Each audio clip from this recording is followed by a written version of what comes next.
So கண்ணீர் அழுத்த நோய் அல்லது குளோக்கோமா அப்படின்ற இந்த சைலண்ட் ஸ்டீலர் ஆஃப் சைட் அப்படின்ற இந்த கண் பிரச்சனைக்கு தான் அவேர்னஸ் கிரியேட் பண்ணுறது, ஒரு விழிப்புணர்வு செய்கிறதுக்கு தான் நம்ம இன்னைக்கு ஒரு அவேர்னஸ் ரேலி ஒன்று ஐ ஃபவுண்டேஷன் திருச்சி சார்பாக நம்ம பண்ணியிருக்கிறோம்.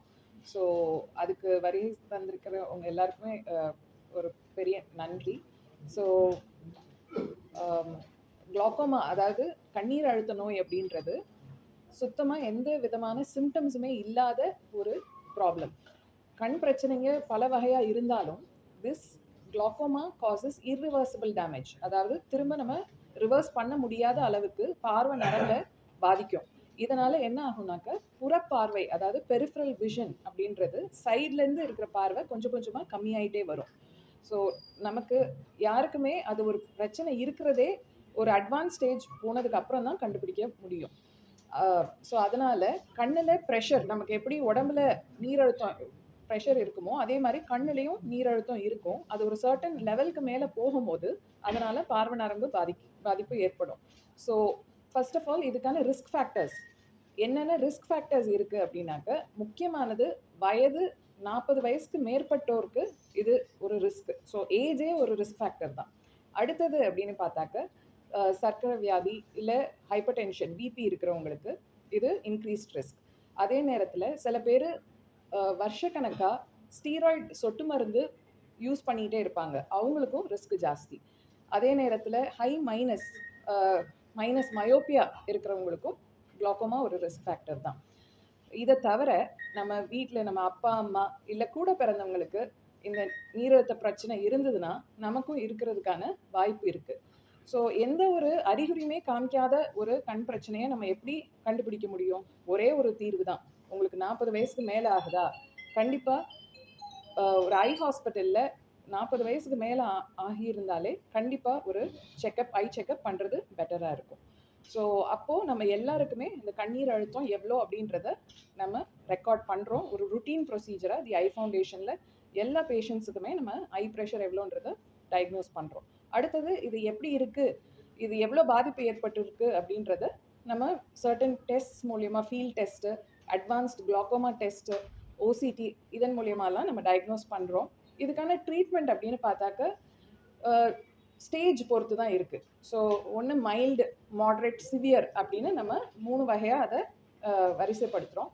மைல்டு அண்ட் மாட்ரேட் குளோக்கோமாஸ்க்கு யூஸ்வலாக ஃபஸ்ட்டு ஸ்டேஜில் எப்பொழுதுமே சொட்டு மருந்து தான் நம்ம ட்ராப்ஸ் கொடுத்து கண்ட்ரோல் பண்ணுறோம். பேசிக்காக ஐ ப்ரெஷரை நம்ம ஒரு அந்த 21 மில்லிமீட்டர் ஆஃப் மர்க்கரிக்குள்ளார கொண்டுட்டு வந்து அதுக்கேற்ற நர்வ் டேமேஜுக்கு ஏற்ற மாதிரி நம்ம ப்ரெஷரை மெயின்டைன் பண்ணணும். அடுத்தது கொஞ்சம் சிவியர் கேட்டகரி போகுதா, அதாவது குளோக்கோமா இந்த நீரழுத்த நோயை நம்ம கண்ட்ரோல் பண்ணுறதுக்கான சொட்டு மருந்து ஒரு 4-5 கேட்டகரிஸில் இருக்கும். ஸோ மேக்ஸிமம் ட்ராப்ஸ்லேயே கண்ட்ரோல் பண்ண ட்ரை பண்ணுவோம். சில பேருக்கு லேசரும் தேவைப்படும். லேசர் சிகிச்சை பண்ணியும் சில பேருக்கு குணமாகிறதுக்கு அட்வான்ஸ் ஸ்டேஜஸில் சரி வரலனாக்கா அடுத்த ஸ்டேஜ் வந்து சர்ஜரி. ஸோ சர்ஜரி அப்படின்னு பார்த்தாக்க இந்த நீரழுத்தத்தை குறைக்கிறதுக்கு கண்ணில் பண்ணுற சர்ஜரி இது 2-3 வகையாக இருக்குது. ஸ்டாண்டர்டாக பண்ணுற ட்ரபிகுலெக்டமி அப்படின்றது is a gold standard procedure. அதை தவிர minimally invasive glaucoma surgeries, that is MIGS அப்படின்ற அட்வான்ஸ் ப்ரொசீஜரையும் நம்ம இங்கே திருச்சி தி ஐ ஃபவுண்டேஷன்லேயே நாங்கள் பண்ணுறோம். ட்ரபிகுலெக்டமியும் பண்ணுறோம், மிக்ஸும் பண்ணுறோம்.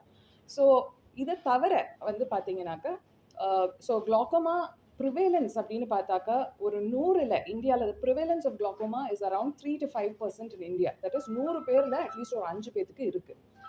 இதை தவிர வேறு ரிஸ்க் ஃபேக்டர். ஸோ இந்த மாதிரி குளோக்கோமா யூஸ்வலாக கண்ணில் 2 கண்ணிலையுமே அட் அ டைம் பாதிக்கிறதுக்கு வாய்ப்பு இருக்குது. சில பேருக்கு ஒரு கண்ணில் மட்டும் ஐயில் ப்ரெஷர் ஜாஸ்தி ஆகிறதுக்கும் சான்சஸ் இருக்குது. அது எப்போனாக்க அடிப்பட்டவங்களுக்கு, இல்லை ஒரு சிம்பிளாக கண் பொறை, சில பேர் ரொம்ப அட்வான்ஸான ஸ்டேஜில் பொறையே ஆப்ரேஷன் பண்ணாமல் வருஷக்கணக்காக விட்டு பொறை முத்தி வெடிக்கிற ஸ்டேஜ் போனதுக்கப்புறம், இல்லை கண்ணுக்குள்ளாரே பொறை வெடிச்சிருச்சுனாக்க அப்போது அந்த பொறையோட அந்த கண்டென்ட்ஸ் எல்லாமே கண்ணுக்குள்ளார செதறி அது வந்து கண்ணில் ப்ரெஷரை ஜாஸ்திப்படுத்தும்.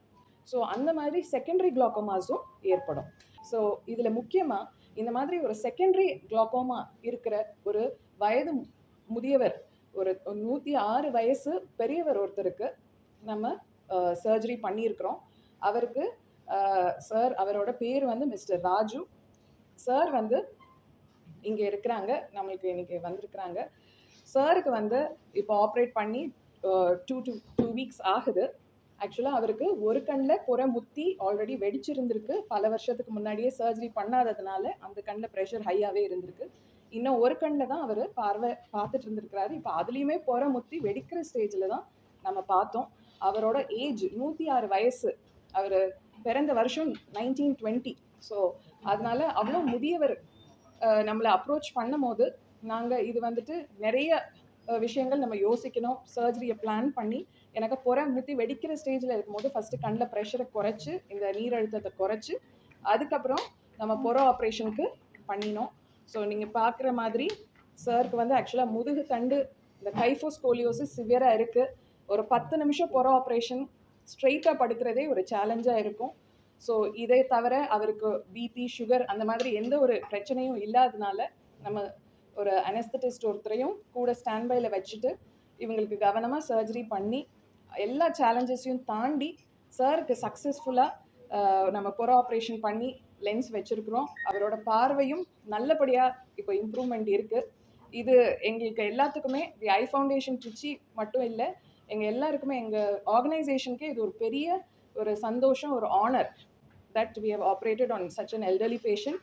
இது வந்து it is not just for our organisation. Tamil Nadu மட்டும் இல்லாமல் இந்திய அளவிலேயே கடந்த 10 வருஷத்தில் இவ்வளோ ஏஜ்டு பேஷண்ட் 100 வயசுக்கு மேற்பட்டவங்களுக்கு ரெக்கார்ட்ஸ் இப்போது ரெக்கார்டடாக எதுவும் நம்ம டாக்குமெண்ட்ஸ் பார்த்தது கிடையாது. நம்ம கூகுள்லேயே சர்ச் பண்ணோம்னாலும் சரி.